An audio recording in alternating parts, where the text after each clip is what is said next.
আজি আমি উপস্থিত আছো আলামী লাখটঙীয়া গাঁৱত আৰু ইয়াৰ মধ্য নিশা 1:20 হৈছে। তো এতিয়ালৈকে ভেলাঘৰৰ কাম কৰি আছে।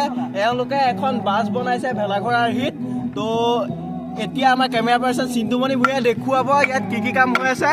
তো আপোনালোকে চাওক ৰাতি কিমান বজালৈকে এওঁলোকে কষ্ট কৰি আছে। এয়া স্থানীয় যুৱকৰ পৰা আমি অলপ জানিব বিচাৰিম তেওঁলোকৰ অনুভৱ কেনেকুৱা লাগিছে, কাম কৰি কেনেকুৱা লাগিছে। ক'বলৈ কোনে মোৰ ছাগলী বান্ধত আছে, মই যাওঁ। এওঁ ৰাতি 1:30 বজাত এতিয়া ছাগলী বান্ধত আছে। এওঁ এতিয়া ছাগলী খুলিবলৈ যাব। তো আৰু এজন ব্যক্তি আছে, তেওঁক আমি সুধিম কেনেকুৱা লাগিছে আপোনাৰ। তো চাওক এওঁলোকে গৰু ছাগলী এৰাল নিদিয়াকে ইয়াত কাম কৰি আছে। এওঁলোকৰ এই মনোবল দেখি আমি সুখী হৈছো। আৰু এজন ব্যক্তিয়ে এইফালে কাম কৰি আছে, খন্তিৰে মাটি ভৰাই আছে। তো কি কৰি আছে আমি সুধো।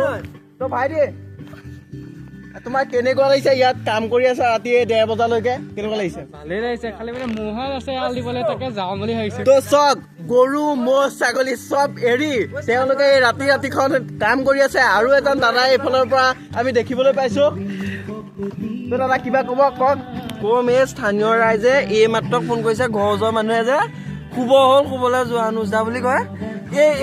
এই অলপ সময় আগত ফোন কৰিছে বোলে শুব পৰা নাই। আমি ইয়াত ঠাণ্ডাত কাম কৰি মৰিছো, মানুহ শুবলৈ আহিছে। এইটো চব এওঁলোকে গাঁৱৰ মানুহকো শুবলৈ নিদিয়ে আৰু নিজেও নুশুৰে, গোটেই ৰাতিটো কাম কৰিছে। তো এওঁলোকৰ বাবে এটা ডাঙৰকৈ হাত চাপৰি। নিজে হাত চাপৰি দিয়া। তো আপুনি আৰু কিবা ক'ব নি? নাই, মোক ক'বলগীয়া নাই। তো এওঁ ক'বলগীয়া একো নাই আৰু আমাৰো নাই। কেমেৰা পাৰ্চন চিন্তুমণি ভূঞাৰ সৈতে মই দিনেন ভূঞা। আজি আমাৰ নিউজটো ইমানতে সামৰণি মাৰিছো।